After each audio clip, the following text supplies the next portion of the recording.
اللہ کے مقرب بندے ہیں، بارگاہ الہی میں مقبولین ہیں، ان کا امتحان زیادہ لیا جاتا ہے اور وہ بھی ان کے درجات بلند کرنے کے لیے ہوتا ہے؟ دیکھیے ان کا امتحان زیادہ ہوتا ہے، یہ تو حدیث مبارک میں ہے۔ حدیث مبارک میں بخاری شریف کی حدیث ہے، فرمایا کہ سب سے زیادہ شدید بلا اور آزمائش جو ہے یہ انبیاء علیہ السلام پر آتی ہے، اللہ، پھر جو ان کے بعد افضل ہے ان پہ آتی ہے، پھر جو ان کے بعد افضل ہے ان پر آتی ہے۔ اور اس کے پیچھے جو بہت ساری حکمتیں ہیں، اس میں ایک بہت بڑی حکمت ان کے درجات کی بلندی بھی ہوتا ہے کہ ان انبیاء علیہ السلام تو معصوم ہے، تو لہذا وہاں پر گناہوں کی معافی کا تو معاملہ نہیں ہے، تو ان کے درجات بلند ہوتے ہیں۔ دوسرے نمبر پہ یہ ہوتا ہے کہ انبیاء علیہ السلام اپنی اپنی امت کے لیے اور اس کے علاوہ باقی دنیا کے لیے رول ماڈل ہوتے ہیں، اور ان کا عمل جو ہے وہ بقیہ سب کے لیے ایک نمونہ بنتا ہے کہ ایسا اگر کوئی وقوع ہوگا اور ایسی صورتحال پیش آئے گی تو ہمارا طرز عمل کیا ہونا چاہیے۔ اسی لیے قرآن پاک میں آپ دیکھیں کہ ہم تو امت محمدیہ علی صاحبہ الصلاۃ والسلام ہیں، ظاہری اعتبار سے تو یہ ہوتا کہ ہمارے سامنے صرف نبی پاک علیہ الصلاۃ والسلام کے واقعات ہوتے ہیں کہ آپ ہمارے لیے اسوہ حسنہ ہیں، آپ ہمارے وہ نبی ہیں جن کی شریعت کی ہم نے پیروی کرنی ہے۔ لیکن اس کے باوجود قرآن مجید کے اندر نبی پاک صلی اللہ تعالیٰ علیہ وسلم کا سب سے زیادہ تذکرہ ہے، اور احادیث کا تو پورا ذخیرہ ہی آپ کے بارے میں ہے، لیکن اس کے باوجود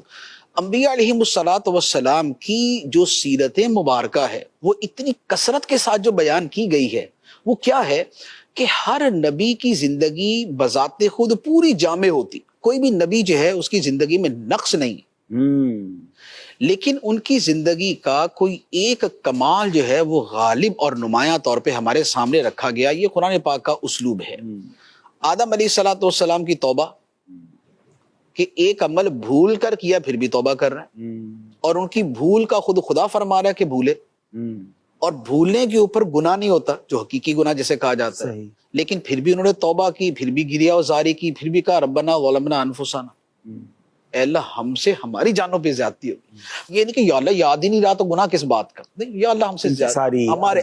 تو یہ کیا ہے کہ عاجزی کا درس، خدا کی بارگاہ میں جھکنے کا درس، اور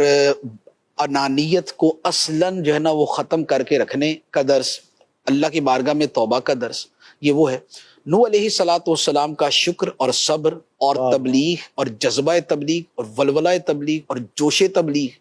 وہ 950 سال کا۔ ابراہیم علیہ السلام کی قربانیاں اور پیغام توحید کا پھیلانا، بتوں سے نفرت اور اپنی قربانیاں پیش کرنا، حضرت اسماعیل علیہ السلام کی اپنی قربانی کا پیش ہونا، ان کا صادق الوعد ہونا۔ اچھا، اس کے بعد پھر حضرت اسحاق علیہ السلام، حضرت اسحاق علیہ السلام کی بھی سیرت میں ایک جسے کہتے ہیں نا ایک ٹھنڈک اور ایک روانی اور ایک بہت پولائٹنس۔ حضرت یعقوب علیہ السلام اولاد جدا ہوئی، حضرت یوسف علیہ السلام جدا ہوئے، اور فصبر جمیل، انہوں نے صبر کیا۔ اس کے ساتھ اب حضرت یوسف علیہ السلام کی سیرت ساتھ میں چل رہی، کتنا صبر ہے، تو کتنا صبر ہے، قدم قدم پہ صبر ہے۔ ادھر سے جو بھائیوں نے سلوک کیا، کنویں میں ڈالا، نکالے گئے، بیچے گئے، اس کے بعد پھر گناہ سے بچنے کے اعتبار سے، پھر اس کے بعد جیل میں ڈالے گئے، پھر جیل کے اندر ایک عرصہ گزرا۔ تو یہ سارے کے سارے جو ہے یہ امتحانات ہیں۔ تو جتنے انبیاء علیہ السلام ہیں، ہر ایک کی زندگی جامع اور کامل،